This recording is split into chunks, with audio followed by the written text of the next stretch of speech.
Hello everyone, very very good morning. कैसे हो? Hope करता हूँ आप सब लोग अच्छे ही होंगे। सो फ्रेंड्स, सीडीपी की स्पेशल क्लास में आप सभी लोगों का बहुत बहुत स्वागत है। आज की इस वीडियो में आप लोगों से मैं सीडीपी का टेस्ट लूंगा स्पेशल सीटेट दिसंबर 2024 के लिए।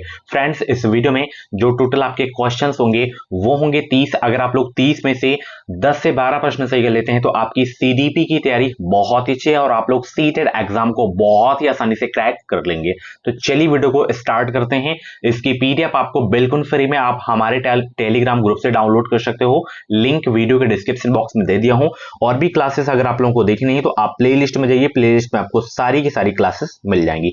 पहला प्रश्न आपकी स्क्रीन पे आ गया है, सभी लोग इसका जवाब देंगे कि विकास के किस चरण में बहुत से हार्मोन संबंधी परिवर्तन होते हैं तथा अपनी पहचान की सक्रिय खोज पर बल होता है। किशोरावस्था है, या जो है शैशवावस्था है, या प्रारंभिक बाल्यावस्था, या माध्यमिक बाल्यावस्था। पहला का राइट आंसर दीजिए। सीटेट एग्जाम को क्वालिफाई करना है तो आप अभी के अभी इस चैनल को सब्सक्राइब कर लीजिए और बेल आइकन को ऑल पे जरूर से जरूर प्रेस कर लेना, ताकि जो भी क्लासेस आए, जो भी अपडेट आए, उनका नोटिफिकेशन आपको टाइम टाइम से मिलता रहे। चलिए बताएंगे सब लोग, विकास के किस चरण में बहुत से हार्मोन संबंधी परिवर्तन होते हैं तथा अपनी पहचान की सक्रिय खोज पर बल होता है। तो वो होता है भाई किशोरावस्था में होता है। किस में होता है? किस अवस्था में, किस चरण में? किशोर अवस्था में होता है। ऑप्शन यहाँ पे आपका जो है पहला वाला बिल्कुल करेक्ट हो जाएगा। चलिए बहुत अच्छे। अगला प्रश्न यहाँ पे कथन तर्क वाला है। कथन ए क्या कह रहा है कि भाषा विकास जो है केवल शैशवावस्था के दौरान होती है और इसलिए केवल शैशवावस्था ही जो है उपयुक्त उद्दीपन प्रदान करना चाहिए।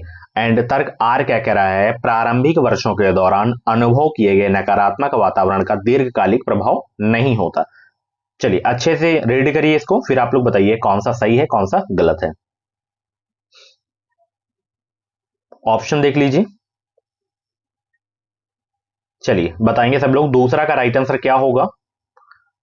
दूसरा का राइट आंसर क्या होगा? जवाब दीजिए सब लोग।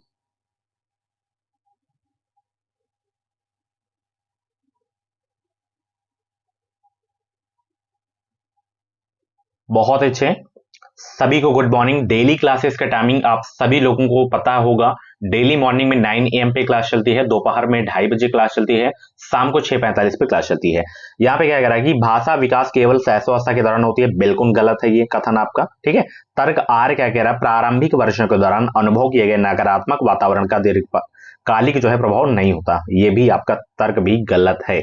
ए और आर दोनों आपके इसमें गलत दिए गए हैं, ठीक है। तो यहाँ पे जो ऑप्शन सही होगा चौथा वाला बिल्कुल सही हो जाएगा। ए और आर दोनों गलत हैं, ठीक है। चलिए सॉरी। अगला प्रश्न देखिए, विकास के विषय में कौन सा वक्तव्य सही है? बताइए। ऑप्शन यहां पे है तो आप लोग इसमें सही बताइए कि विकास के विषय में कौन सा वक्तव्य सही है, आपको बताना है। चलिए तीसरा का जवाब दीजिए सब लोग। विकास की गति में व्यक्तिगत विभिन्नताएं होती हैं। दूसरा कथन क्या कह रहा है? संज्ञानात्मक विकास पूर्णतः आनुवंशिकता द्वारा निर्धारित होता है। तीसरा क्या है? पूर्वानुमेय पैटर्न का अनुसरण करता है। और चौथा कथन क्या कह रहा है कि विकास के सभी अनुच्छेद परस्पर संबंधित हैं। बताइए तीसरा का राइट आंसर दीजिए सब लोग। बहुत अच्छे।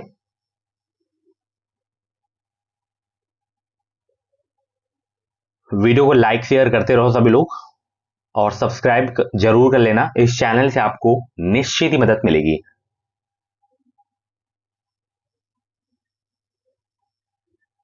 तो यहाँ पे विकास के विषय में कौन सा वक्तव्य सही है? ये आपका सही है कि विकास की गति में जो है व्यक्तिगत विभिन्नताएं होती हैं। एंड ये वाला पूर्वानुमेय पैटर्न का अनुसरण करता है। चौथा है विकास के सभी अनुच्छेद परस्पर संबंधित हैं। तो पहला, तीसरा, चौथा ऑप्शन यहाँ पे देखिए आपका जो है तीसरा वाला बिल्कुल करेक्ट हो जाएगा, ठीक है ना। चलिए अगला प्रश्न देखिए, यहाँ पे बहुत ही अच्छा प्रश्न है, सभी लोग इसका जवाब देंगे।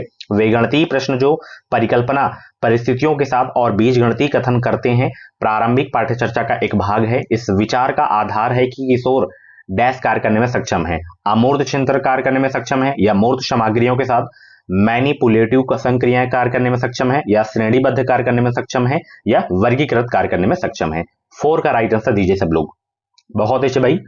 वे गणितीय प्रश्न जो परिकल्पना परिस्थितियों के साथ और बीजगणितीय कथन करते हैं प्रारंभिक पाठ्यचर्चा का एक भाग है। इस विचार का आधार है कि किशोर कौन सा कार्य करने में सक्षम है। तो वो जो है अमूर्त चिंतन कार्य करने में सक्षम है। पहला ऑप्शन आपका बिल्कुल करेक्ट हो जाएगा। नेक्स्ट क्वेश्चन आपकी स्क्रीन पे है, यहाँ पे बहुत ही अच्छा प्रश्न है, इंपॉर्टेंट है, स्टार लगा के नोट कर लेना। क्वेश्चन क्या कह रहा है, पियाजे के अनुसार इनमें से कौन से 4 तत्व विकास को प्रभावित करते हैं? परिपक्वता, क्रियाशीलता, सामाजिक अनुभव या संतुलिनीकरण या भाषा संस्कृति सामाजिक अंतःक्रिया या समवयस्क या सकारात्मक व नकारात्मक पुनर्बलन प्रस्तुतिकरण एवं दंड निषेध या अन्वेषण ध्यान ग्राह क्षमता स्मृति। 5 का जवाब दीजिए सब लोग। गुड मॉर्निंग भाई सभी को, गुड मॉर्निंग जितने भी लोग लेट में क्लास में ज्वाइन हो रहे हैं, बहुत अच्छे। तो पियाजे के अनुसार इसमें से कौन से 4 तत्व विकास को प्रभावित करते हैं, ये आपको बताना है। तो इसमें परिपक्वता हो जाएगा, क्रियाशीलता हो जाएगा, सामाजिक अनुभव हो जाएगा और संतुलिनीकरण आपका हो जाएगा। तो 5 का राइट आंसर ऑप्शन पहला वाला बिल्कुल करेक्ट हो जाएगा। चलिए अगला प्रश्न देखिए यहाँ पे, लेवाइगोस्की एवं जीन पियाजे के सिद्धांतों में मुख्य भेद क्या है? बच्चों की अर्थ रचना की प्रक्रिया में भूमिका वस्तुनिष्ठ या रचनात्मक, बच्चों को सक्रिय या निष्क्रिय अधिगमकर्ता के रूप में देखना, या भाषा व विचार के बीच संबंध, या सीखने की प्रक्रिया समझ या सरल जटिल को समझना। बताइए लेवाइगोस्की एवं जीन पियाजे के सिद्धांतों में मुख्य भेद क्या है?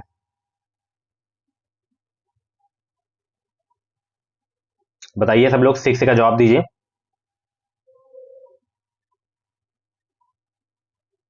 लेवाइगोस्की एवं जीन पियाजे के सिद्धांतों में मुख्य भेद क्या है? तो इसमें मुख्य भेद है भाषा व विचार के बीच संबंध। ठीक है, ऑप्शन तीसरा वाला आपका बिल्कुल करेक्ट हो जाएगा। नेक्स्ट क्वेश्चन आपकी स्क्रीन पे है, यहां पे देख सकते हो, लेवाइगोस्की का विश्वास था कि शिक्षा का मुख्य उद्देश्य विद्यार्थियों की स्मृति में तथ्यों को भरना है, विद्यार्थियों को तथ्य याद कराना है। तो ये तो बिल्कुल गलत हो जाएगा, बच्चों को रटाना नहीं है, याद आपको नहीं कराना है। ठीक है, आगे देखिए ऑप्शन क्या कह रहा है, बच्चे जो है मुख्यतः अकेले काम करके और जो है संज्ञानात्मक अवधारणा की खोज करके सीखते हैं। गलत।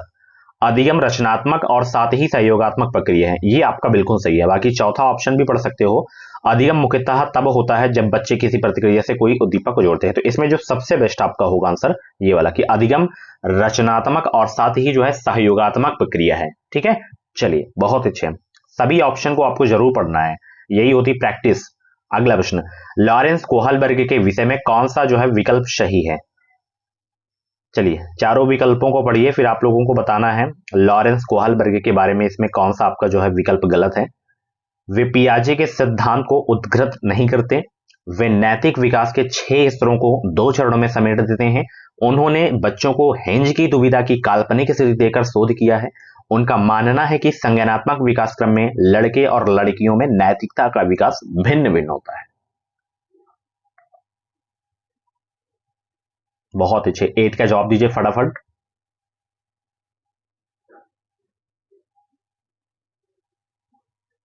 इसमें ये वाला कि उन्होंने बच्चों की जो है हिंज की दुविधा की काल्पनिक स्थिति देकर शोध किया है। तो ये लॉरेंस कोहलबर्ग के विषय में आपका जो विकल्प है आपका तीसरा वाला बिल्कुल आपका सही है। ठीक है, चलिए अगला प्रश्न यहां पे है, एक प्रगतिशील कक्षा में अध्यापक को क्या करना चाहिए?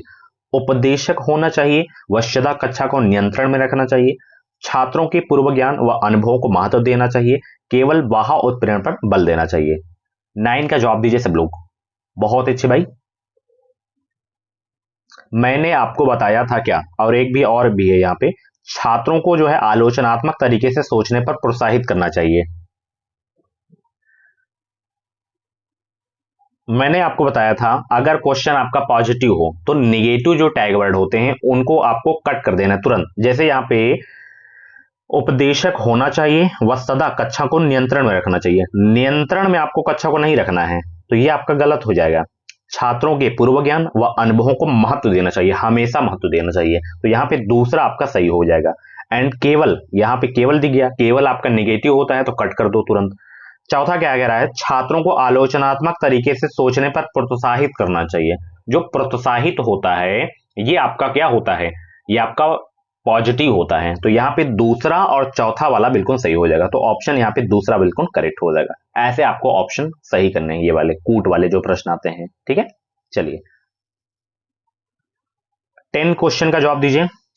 आकलन की सूचना इस तरीके से करना चाहिए कि वह स्पष्ट करे जो विद्यार्थी नहीं कर सकता, या दूसरों की तुलना में विद्यार्थी के प्रदर्शन को स्पष्ट करें, या विद्यार्थी क्या और कैसे सीख रहा है का विस्तृत ब्यौरा, या उपयुक्त उपनाम जैसे मंद बुद्धि, कुशल बुद्धि इत्यादि से विद्यार्थी का उल्लेख। 10 का जवाब दीजिए सब लोग। बहुत अच्छे भाई। वीडियो की लाइक की संख्या बहुत ही कम है, तो फटाफट वीडियो को लाइक भी कर दो आप लोग सभी लोग।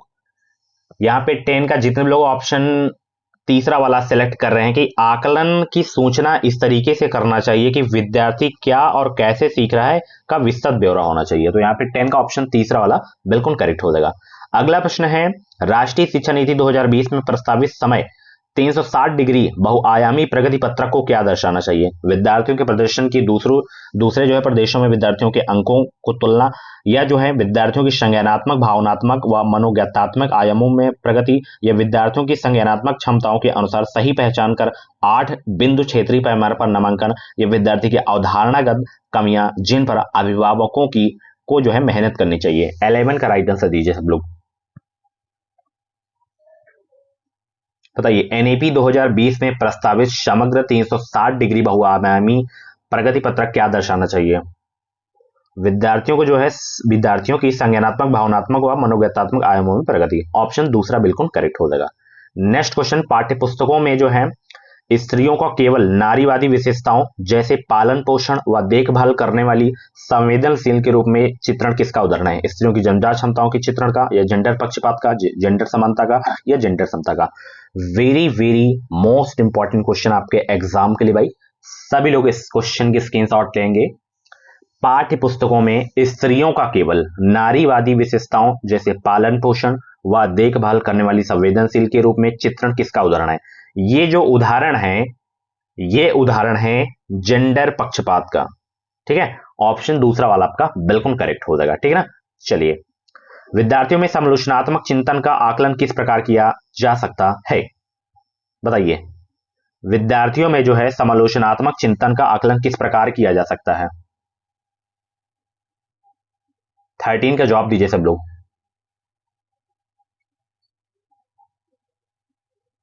13 का राइट आंसर दीजिए सब लोग। विद्यार्थियों में समालोचनात्मक चिंतन का आकलन किस प्रकार किया जा सकता है? उनके विवेचनात्मक कौशलों के विश्लेषण द्वारा जो है आकलन किया जा सकता है। ऑप्शन दूसरा आपका बिल्कुल करेक्ट हो जाएगा। नेक्स्ट क्वेश्चन, लेवाइगोस्की के अनुसार निम्नलिखित में से कौन सा कारक अधिगम को प्रभावित नहीं करता? बताइए सब लोग। लेवाइगोस्की के अनुसार निम्नलिखित में से कौन सा कारक अधिगम को प्रभावित नहीं करता? अनुक्रिया, उद्दीपन संबंध, या स्कैफोल्डिंग, या भाषा, या सामाजिक अंतःक्रिया? 14 का जवाब दीजिए सब लोग। अभी भी वीडियो की लाइक की संख्या बहुत ही कम है, तो फटाफट वीडियो को लाइक कर दो आप सब लोग। लेवाइगोस्की के अनुसार निम्नलिखित में से कौन सा कारक अधिगम को प्रभावित नहीं करता? ये नहीं करता। अनुक्रिया, उद्दीपन संबंध, ये नहीं करता प्रभावित भाई। पहला ऑप्शन ही आपका बिल्कुल करेक्ट हो जाएगा। नेक्स्ट क्वेश्चन है, बुद्धिमत्ता के समकालीन सिद्धांतों जैसे कि हार्वर्ड गार्डनर द्वारा दिए सिद्धांत के अनुसार बुद्धि के बारे में निम्नलिखित कथनों में से कौन सा सही नहीं है? इसमें पहला ऑप्शन क्या कह रहा है, बुद्धिमत्ता को मानकीकृत परीक्षाओं के द्वारा सटीक रूप से बताया जा सकता है। दूसरा कथन क्या है कि बुद्धिमत्ता के अंतर्गत कई स्वतंत्र बुद्धि आती हैं। तीसरा कथन क्या कह रहा है, बुद्धि आनुवंशिक व पर्यावरणीय कारकों की जटिल परस्पर क्रिया का परिणाम है। तीसरा क्या कह रहा है, प्रेरक परिवेश प्रदान करके बुद्धिमत्ता को बढ़ावा दिया जा सकता है। 15 का राइट आंसर दीजिए सब लोग।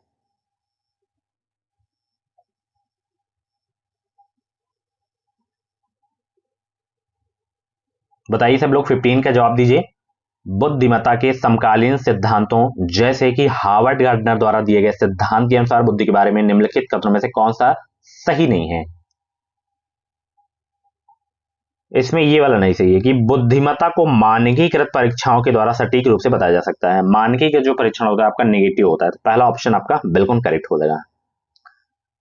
हाशिए पर रहने वाले समुदायों में पहली बार स्कूल में प्रवेश लेने वाले विद्यार्थियों को शिक्षिका कैसे मदद कर सकती है? उसको स्कूल के बाद निजी ट्यूशन रखने को कहकर, या उपयुक्त स्कैफोल्डिंग देकर कक्षा में उनकी भागीदारी को बढ़ावा देकर, या उन्हें बहुत से जटिल कार्यपत्र गहरे कार्य में देकर, या उनमें असफलता का भय पैदा करके जिसमें वह स्वयं मेहनत करें। इससे सरल पूरे 30 प्रश्नों में आप नहीं देखोगे। ठीक है ना। सबसे सरल प्रश्न है पूरे 30 प्रश्नों में। उसको स्कूल के बाद निजी ट्यूशन रखने को कह कर नहीं मदद करेंगे हम, ऐसे जबरदस्ती हम किसी को ट्यूशन नहीं दे सकते हैं। उपयुक्त स्कैफोल्डिंग देकर कक्षा में उनकी जो है भागीदारी को बढ़ावा देकर, ये आपका सही लग रहा है कुछ। बाकी तीसरा ऑप्शन देखिए, उन्हें जो है बहुत से जटिल कार्यपत्रक गृह कार्य में देकर, जटिल कार्य आपको देना ही नहीं है, बिल्कुल गलत हो जाएगा। उनमें असफलता का भय जो है पैदा करके जिससे वह स्वयं मेहनत करें, तो भय तो पैदा नहीं करना है, ना ही बच्चों को दंड देना है, तो ये आपका गलत हो जाएगा। तो 16 का ऑप्शन जो आपका सही होगा, दूसरा वाला बिल्कुल करेक्ट हो जाएगा। ठीक है, चलिए समावेशी शिक्षा का उद्देश्य क्या है बताइए। समावेशी शिक्षा का उद्देश्य, ये भी सबसे सरल प्रश्न है, ये भी सही होना चाहिए सभी का। समावेशी शिक्षा का उद्देश्य क्या है? आप 15 प्लस स्कोर आसानी से कर लेते होंगे और आप लोग स्कोर अपना नहीं बताते हैं, तो स्कोर जरूर बताया करो आप लोग। ये सारे के सारे आपके क्वेश्चन रियल पेपर है, सीटेट 2021 के एग्जाम में ये क्वेश्चन पूछे गए हैं, ठीक है ना। ये पीवाईक्यू है आपके, बिल्कुल ओरिजिनल क्वेश्चन पेपर है। समावेशी शिक्षा का उद्देश्य क्या है? विशिष्ट जरूरत वाले विद्यार्थियों का अलगाव, या विशिष्ट जरूरत वाले विद्यार्थियों के लिए विशिष्ट शिक्षा, या विशिष्ट जरूरतों वाले विद्यार्थियों को बिना विशिष्ट जरूरतों वाले विद्यार्थियों के स्तर पर लाना, या यह सुनिश्चित करना कि सभी विद्यार्थियों को समान स्कूली शिक्षा पाने का हक है। बताइए भाई सब लोग, समावेशी शिक्षा का उद्देश्य क्या है? समावेशी शिक्षा का जो उद्देश्य है, यह सुनिश्चित करना कि सभी विद्यार्थियों को समान स्कूली शिक्षा पाने का हक है। फोर ऑप्शन आपका बिल्कुल करेक्ट हो जाएगा। समावेशी शिक्षा यह मांग करती है कि व्यक्तिगत विभिन्नताओं को पहचानते हुए पाठ्यचर्चा में लचीलापन, या विद्यार्थियों की क्षमताओं के आधार पर पृथक्करण, या सभी विद्यार्थियों के लिए मानक पाठ्यचर्चा, या विशिष्ट जरूरतों वाले विद्यार्थियों के लिए केवल व्यावसायिक शिक्षा का प्रबंधन। बताइए, 18 का जवाब दीजिए सब लोग। बहुत अच्छे भाई, 18 का जितने भी लोग यहाँ पे पहला ऑप्शन जो सिलेक्ट कर रहे हैं उनका आंसर बिल्कुल सही हो जाएगा। समावेशी शिक्षा व्यक्तिगत विभिन्नताओं को पहचानते हुए जो है पाठचर्चा में लचीलापन को जो है मांग करती है। पहला ऑप्शन आपका बिल्कुल करेक्ट हो जाएगा। पठन वैफल वाले विद्यार्थियों की पहचान किन अभिलक्षणों द्वारा की जा सकती है? बताइए भाई सब लोग, पठन वैफल्य वाले विद्यार्थियों की पहचान किन अभिलक्षणों द्वारा की जा सकती है? शब्दों की पहचान, संकेतन और वर्तनी तीनों में संघर्ष करके, ध्यान न केंद्रित कर पाना, अतिक्रियाशीलता, आवेगशीलता, या मौलिकता, प्रभाव, लचीलापन, मांसपेशियों के संचालन, गति व समन्वय में कठिनाई।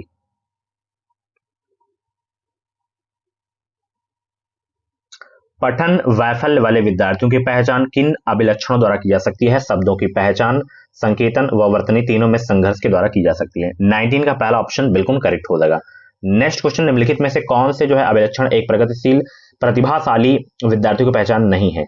बताइए, कौन सा इसमें अभिलक्षण है जो एक प्रतिभाशाली विद्यार्थी की पहचान नहीं है? 20 का जवाब दीजिए सब लोग। निरंतर प्रवीणता, अभिमुखीकरण व्यवहार, समकक्षियों की तुलना में उच्चतर सामाजिक कौशल व परिपक्वता, स्वतंत्र रूप से समस्या समाधान, बौद्धिक जिज्ञासा।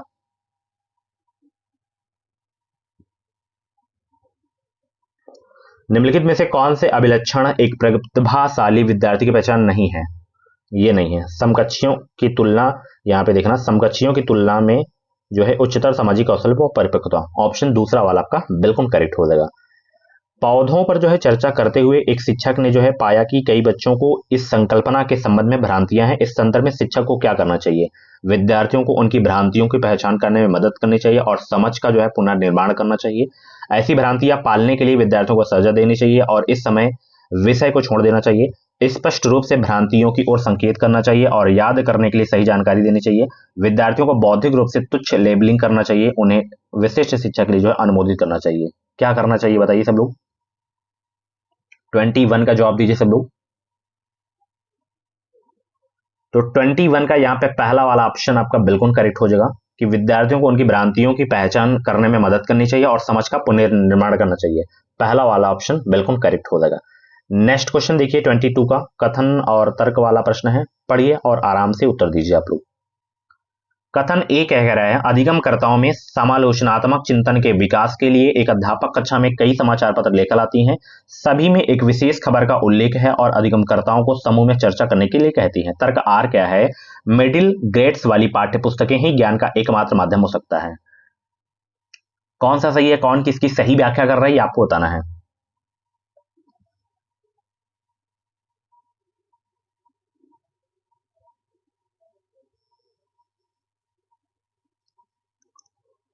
देखिए यहाँ पे कथन ए जो आपका है बिल्कुल सही है और आर आपका यहाँ पे गलत है। मिडिल ग्रेड्स वाली पाठ्य पुस्तकें ही ज्ञान का एकमात्र माध्यम हो सकती है, बिल्कुल गलत बात है ये।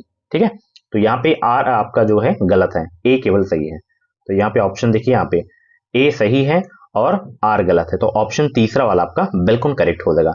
मिडिल स्कूल के शिक्षक को क्या करना चाहिए बताइए?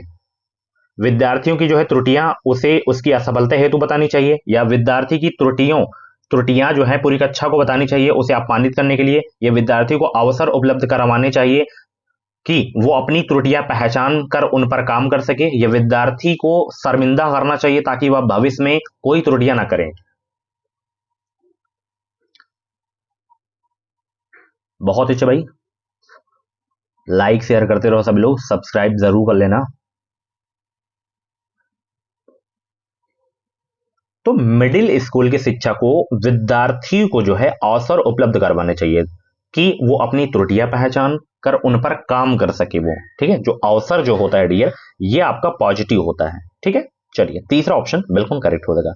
अगला प्रश्न देखिए, क्या अधिगम को बढ़ावा देने के लिए प्रतिस्पर्धा को अभिप्रेरणा के रूप में इस्तेमाल करना चाहिए? बताइए, 24 को जवाब दीजिए।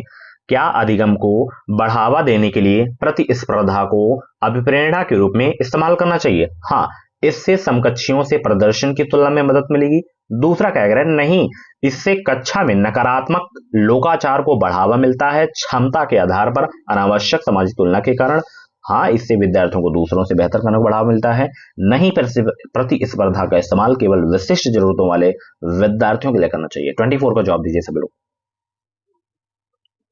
क्या अधिगम को बढ़ावा देने के लिए प्रतिस्पर्धा को अभिप्रेरणा के रूप में इस्तेमाल करना चाहिए?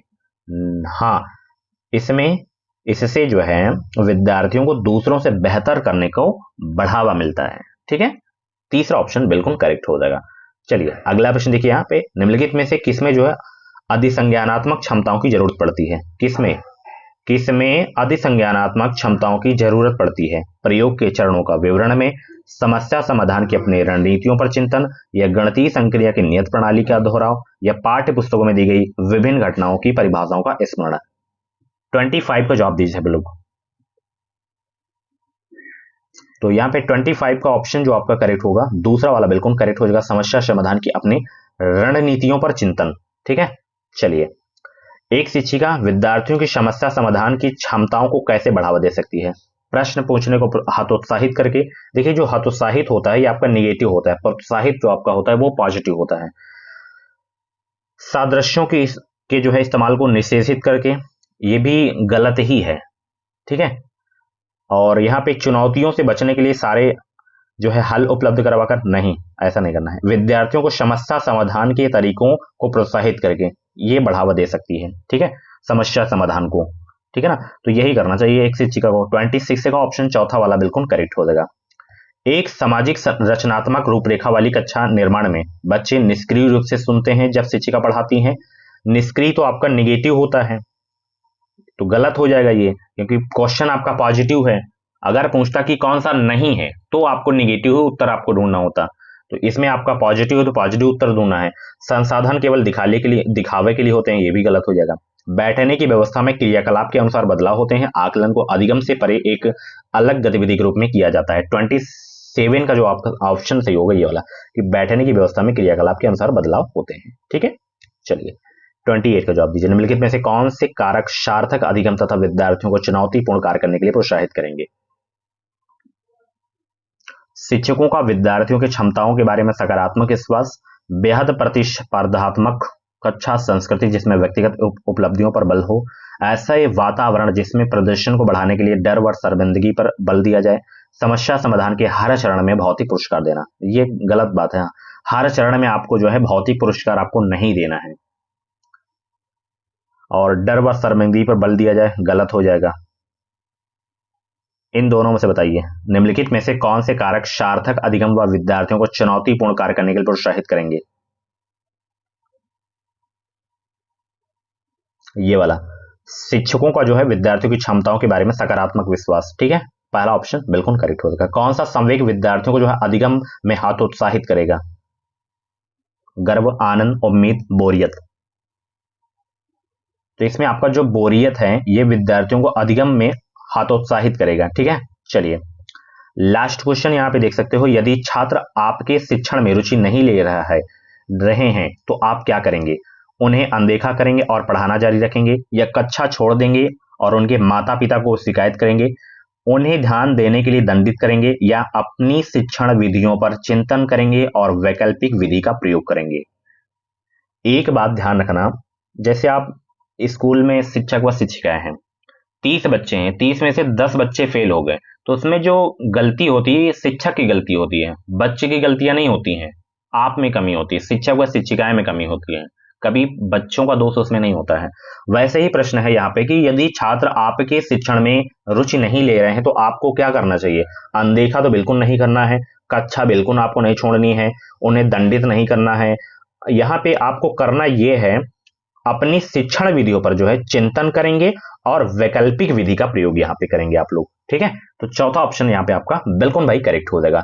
सो डियर स्टूडेंट, ये थी आज की जो है सीडीपी की क्लास। कैसी रही क्लास? कमेंट बॉक्स में अपना फीडबैक जरूर देना।